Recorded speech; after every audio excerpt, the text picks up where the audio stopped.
Less hustle, more flow, big results. I'm Brooke Dukes, your no BS business bestie. This is Burn On, Not Out, the show for high achievers who are done running on fumes. Every other Tuesday, we deliver grounded insights, real behavior-based strategy, and the occasional lovingly applied slap of truth to shift your leadership without igniting you on fire. Ready to slow the fuck down so you can do less and achieve more? Let's go. Last time we defined fear. Now let's talk about how it sneaks in wearing disguises like perfectionism, imposter syndrome, procrastination, overworking, fear of failure, fear of success. Right? So first we're going to start off with perfectionism. I see that so many times in the workforce, right? As I'm working with companies and leaders, and so many times it's viewed as being a strategy, as being a good thing. Well, I hope today you're going to look at it so much differently because it's not good. Because it's really nothing more than protectionism. Because you're not really perfecting anything. You're simply protecting yourself from something else.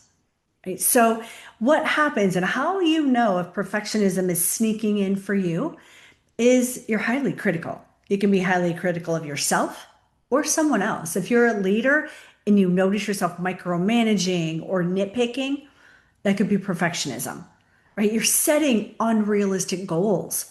So many times we self-sabotage when we have this need to be perfect and everything be perfect. We can either set the goal very low for fear that we can't reach it or very high, really sabotaging ourselves because unconsciously we know we're not going to make it. Then we procrastinate.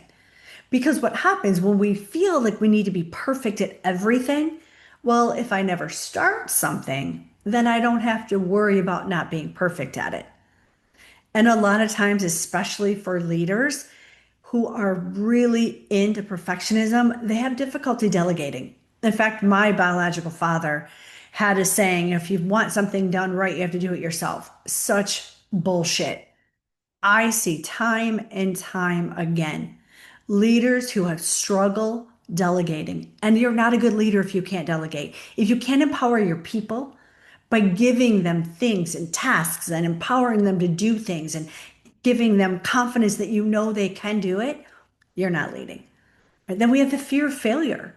Oh my gosh, if I'm not perfect, I'm going to fail. What is everyone going to think of me? I'm going to be so embarrassed. They're going to think I'm an idiot. Right? And we have those hidden feelings of shame. Perfectionism comes from shame a lot of times. Someone in our childhood told us we weren't good enough.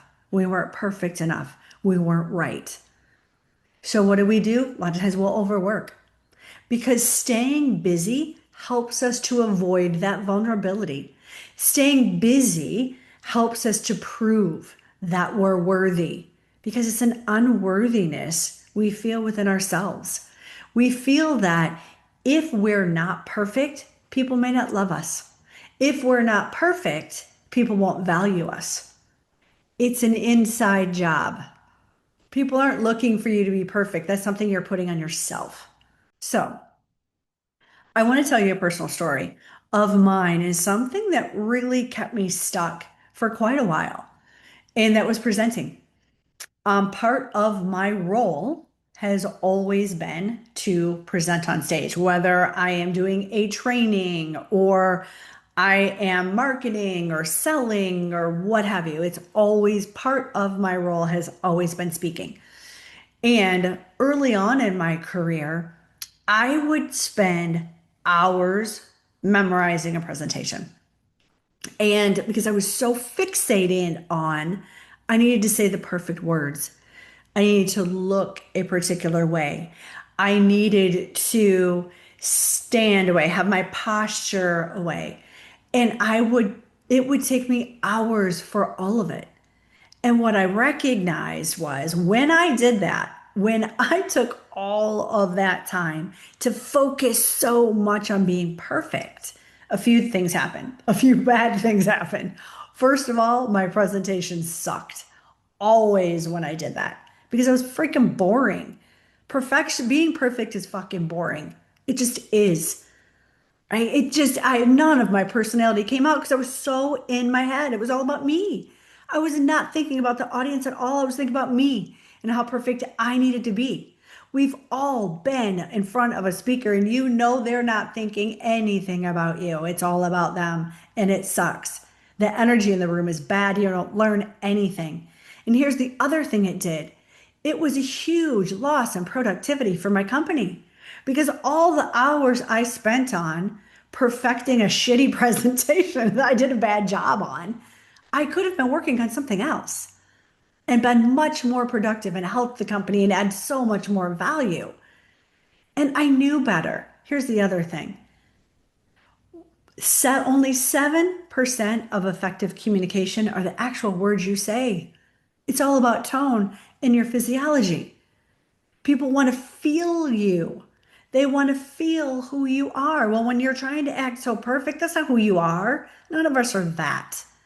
So, what I did was I went back to my training and I knew all I needed to do to make a beautiful presentation on stage, which just has some bullets. What did I need the audience to learn? What did they need to learn? It wasn't about me. What was the most value I felt I could give in that presentation? And then I would speak from the heart and I would flow. I would just memorize 4 bullet points, 4 of my outcomes for that presentation, and I would flow. And yeah, I would make mistakes.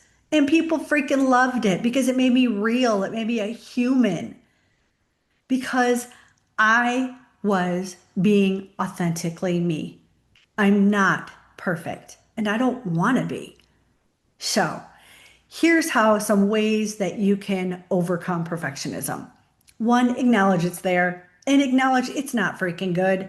I don't care how many times you have justified in your mind, well, if I just make that one little tweak, if I just make this one little, then it'll be no, 80% is good enough. 80% and get it out the door. Otherwise, you're costing yourself and your company money. Identify your specific negative patterns. When does it show up? Does it show up when you're writing an email? Does it show up when you're trying to be on stage like me? Does it show up when you're talking to a colleague or your partner or whatever the case may be? What triggers it for you? You've got to get the awareness in there. You got to set realistic goals. Do not set them so low that there's no way you could fail because let's get real. All of our greatness comes from learning from our mistakes. We don't fail. Right? One of my coaches has a perfect saying and she says we are never losing. We are either winning or learning, never losing. I think that is such a beautiful mantra for a person that is stuck in perfectionism to always think about. Embrace your mistakes. They're how you're learning, they're how you're becoming better, right? And be gentle with yourself. It's okay. We all make them. In fact, I have learned in all of my years of training and presenting and all of that, when I make mistakes, people are like, it gives them permission to make mistakes too. And I'm not talking big ones. I don't want to walk around having my team fucking up all the time. And it's okay. I want them to push boundaries. I want them to push past their comfort zone, do things they've never done. If you do that, you're going to make mistakes and it's okay. The scariest employee for me is the one that never makes a mistake because I know they're just phoning it in, doing the same thing over and over. I don't want that in my company. I don't want that for myself or anyone I love because it's a boring life. And celebrate your progress. Even if it's small. For me, I use all the fancy bells and whistles, electronic everything. And every single day, I write a list of things I need to do for that day. I get so much freaking joy over just checking it off. And at the end of the day, and even if I didn't finish it, be like, wow, look how much I did though. That's awesome. And I enjoyed it. And if I didn't finish everything, I praise myself for setting those limits and setting those boundaries so that I knew, I just put too much on my plate today. But the things I did get done, that was awesome. So now let's move into imposter syndrome. So many times people will say, who am I? Like, what am I doing here? How did I get here? A lot of times it comes when we've accomplished something and we're like, oh shit, it came easy to us. Because so much, especially in America, so many times if it's not hard, it's not worth anything. If we didn't have to grind it out and get there, then it's not. No, when you're really in flow, when you're in, your mind and body are synced, you're listening to your intuition, beautiful things just happen. So, what starts to happen when you're feeling imposter syndrome is that self doubt. I don't even think I should have made it. Like, how did I do this? This isn't, what if people find out? I don't know how I did this, right? You're also, the other thing is, you'll be reluctant to seek help because you'll think in your mind, if they know I don't know how to do this, and they might know that I'm an imposter and I'm not really who they think I am. They also have difficulty accepting praise. You'll see that. Oh my God, that was a great job. No, that wasn't me. That was my team. Or, oh, I love how you say that, how you did that. That was fabulous. Oh, it's nothing. No, accept it. When someone gives you praise, a compliment, just say thank you. Nothing more. You don't have to justify it. You don't have to tell them why it happened, how. No, thank you. I really appreciate that. Or a lot of times I also thank you. That made my day because it does. I love when I know I've helped someone. I've added value to them and I want to know about it. Because a lot of times I'm not as kind as I could be to myself. I don't see myself a lot of times the way that other people see me, and I want to know that.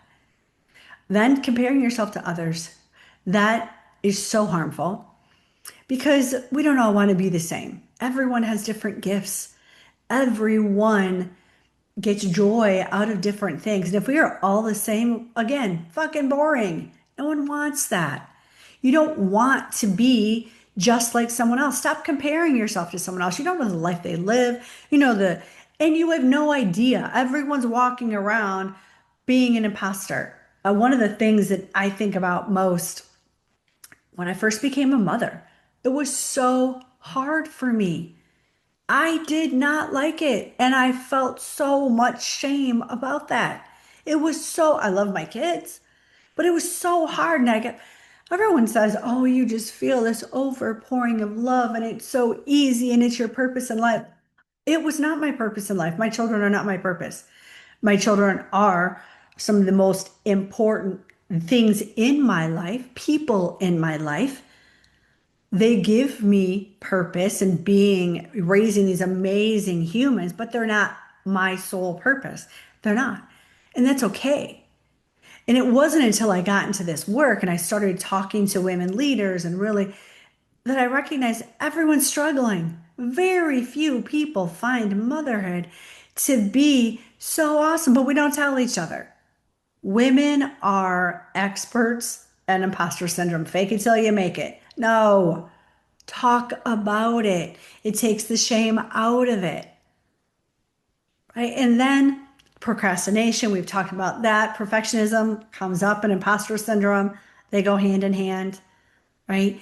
Fear of being found out keeps you overcompensating. Well, I need to do this. I need to do more so they don't find out that I don't really know what the hell I'm doing. Guess what? None of us know what we're doing. We're all just trying to make our way. So, here are some solutions.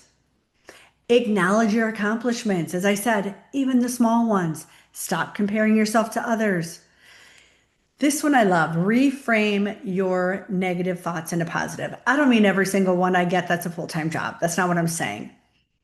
But when you are aware that something negative is coming into your mind, right? Oh, I'm not good enough. Immediately say, I am good enough. I'm exactly where I need to be. Always counter that negative thought. Even if you did it just 51% of the time, your life would improve exponentially. Then embrace feedback. not all of it's going to be good, but that's okay. So many times when we're in that imposter syndrome, we immediately get defensive, like, oh shit, they found me out. No, just listen, be grateful, take what they have to say, say to yourself, does this make sense to me? Can I use this? Can this help to make me better? If the answer is yes, implement some things. If the answer is no, then let it go. It doesn't matter. It just doesn't matter. So I want to give you an example of how this showed up when I was working with the COO. And she had just been given this new, she'd never been in C-suite before. She'd just been given the role as COO, and she was completely out of her league. However, the company did her a drastic disservice. They knew she had no experience. She had been a director of operations. It's very different from being a director of operations to a COO. But the company was giving her no training. They expected her to just go in and hit the ground running. So she was constantly over preparing because she was so afraid of they were going to find out. Well, guess what? They knew. It's okay. They put her there because they saw her potential. But she was thinking I just needed to be it right now, the moment I took the title. No. So she started micromanaging her team. She would not ask for help. She was working 15, 16-hour days. Sounds familiar, right? Everything had to be perfect. Not only her own work, she put that on her team as well. Then she started finding herself having panic attacks in the bathroom, going hiding in a stall, breathing into a bag, trying to not die because it was that drastic. And her breakdown became a breakthrough because she let it go. She started doing the things that we just talked about. She reframed everything. It was skill building rather than proving her worth. She would ask for help. She would, look at things. Well, I have it. She would research. She started living as a student who was going to be an amazing COO. And guess what? She was. She's one of the top in her field right now because she took the time to step back, look, own it. Okay, got imposter syndrome. I feel unworthy. I'm feeling the doubts. The perfectionism is kicking in. And it was just small steps. It didn't happen overnight, but it was small steps. And awareness was the key, which is why I'm so happy you're listening to this podcast today. Because it does nothing more than help to make you aware that you are doing some of these things. It will help you in your life, your personal and your business life. So then we have overwhelm and procrastination. Not a lot of times, that is fear. Why do we feel overwhelmed? Why do we procrastinate? Fear. Overwhelm is nothing more than we're disguising fear of failure or fear of success. It comes up time and time again.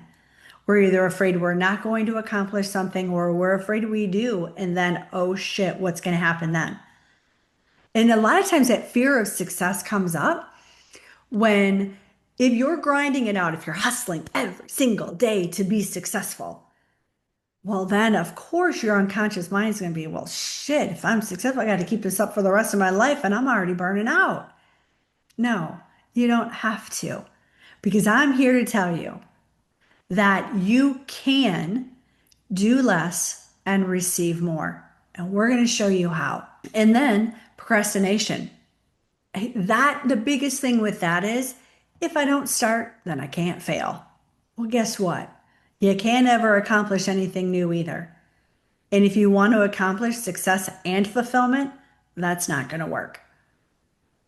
So the perfectionism, the negative self-talk, the avoidance of challenges, the self-sabotage, the isolation, the self-doubt, it all starts coming up. And we start feeling overwhelmed. We start feeling more stuck. So if you're a leader, make no mistake, this sabotages your leadership and it really undermines your team's trust. So I had a business partner who had huge fear of success. I didn't know it. Hell, he didn't know it. But what I started seeing a pattern of was he sabotaged everything we did. And he didn't even know he was doing it. He would blame the team. Oh, we're not getting where we need to go because the team's not doing enough. Team doesn't have belief. Well, no. We moved from one thing to the next, never giving anything a chance to succeed before we moved on to the next new great idea. And he was genius. He had amazing ideas. So we'd just be, okay, that sounds good. Not recognizing it was his pattern because all he talked about was success. He believed he wanted success, but his hidden fear kept success from him and his team and ultimately ruined his company. So here's what I want you to do. When you're looking at any of these fears, look at, okay, what if I fail? And I want you to go there. I want you to vividly imagine what will happen if you fail. What will your life look like? Who will the people in your life be? What will they think of you? How embarrassed will you be? Could you lose your house? Will your kids be upset? Like all of it. Because what did we talk about in our first episode? What's the number one fear that everyone in the world has? Fear of the unknown. And our mind does not know the difference between what we vividly imagine and what is real.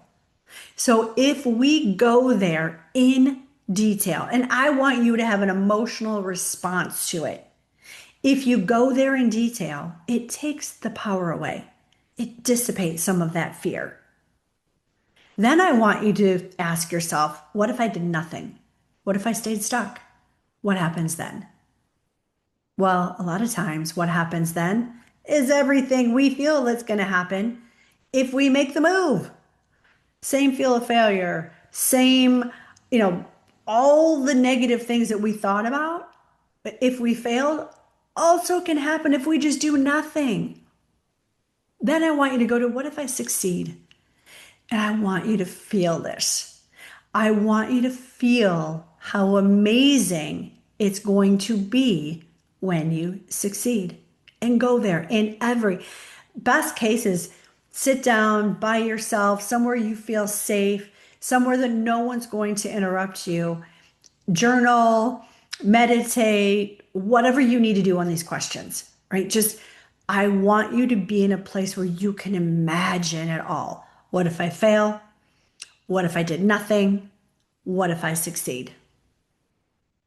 So now I want to go into something more on, it's a personal and professional level, but it affects us all, and it's fear in relationships. We've all been there, right? And it's not just personal. It really is contagious. When we have fears of going deep with someone, and we have fears that keep our armor on, it really ruins every part of our life as a leader in business, as a family member, as a friend, as a lover, as a partner, all of it. Because it shows up. It shows up in how we talk, how we lead, how we connect.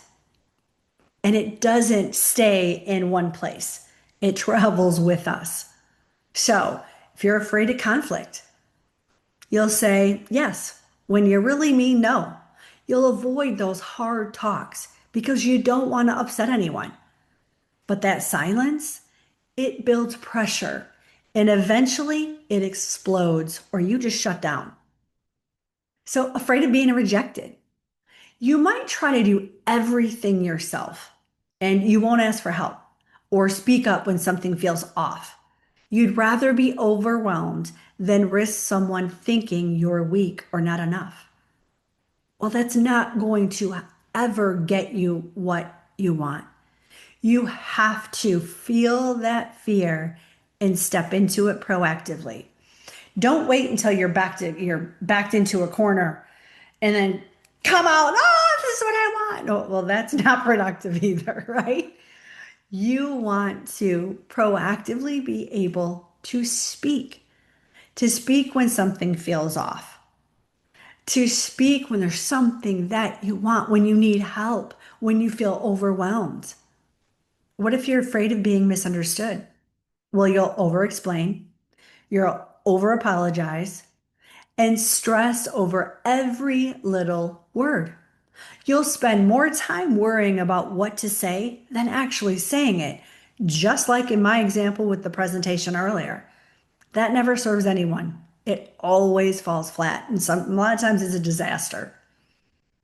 So the problem is fear habits break trust.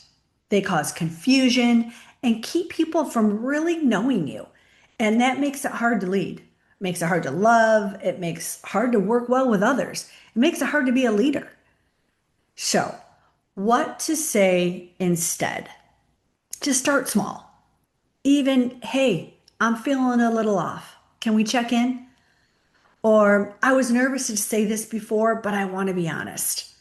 Or I'm trying to let go of control and it's hard.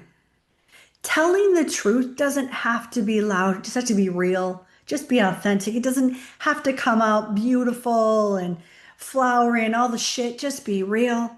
Just say it. People will feel it. In my experience, there's nothing that people love more than raw honesty, being vulnerable with someone. They feel honored. They feel your love.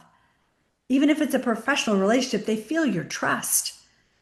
It's a beautiful thing. Use it. Vulnerability is power. When you can speak your truth vulnerably without a care of the outcome, that's true power. That's true freedom. So let's recap. Fear isn't always obvious. It's sneaky. It hides behind perfectionism, imposter syndrome, overworking, procrastination, people pleasing. And while these masks might look like strategy or strength, they're actually stalls. They're what's keeping you stuck. So here's something I want you to remember. If fear's behind the wheel, it doesn't matter how polished your to-do list is. You're still going in circles. So on the next episode, we're just not going to name the fear. We're going to move through it. Right? You'll learn how to stop looping and start leading with aligned action. And if you want the tools that actually help you to do that, not just talk about it, hit subscribe and share this episode with a friend who's going in circles trying to outwit fear. You can also join the Success by Design Club at brookemdukes.com for monthly resources, real results, no fluff, just traction, links in the show notes. Let's burn on, not out, together. If this episode made you stop and think, good, that's the point. Burn On Not Out is here to rewire how you lead, work, and grow without the constant push. Share this with a fellow overachiever who's tired of burning out. Then hit the link in the description for tools, frameworks, and support to help you slow the fuck down and still get big results. I'm Brooke Dukes. Thanks for listening. Now go lead like you mean it.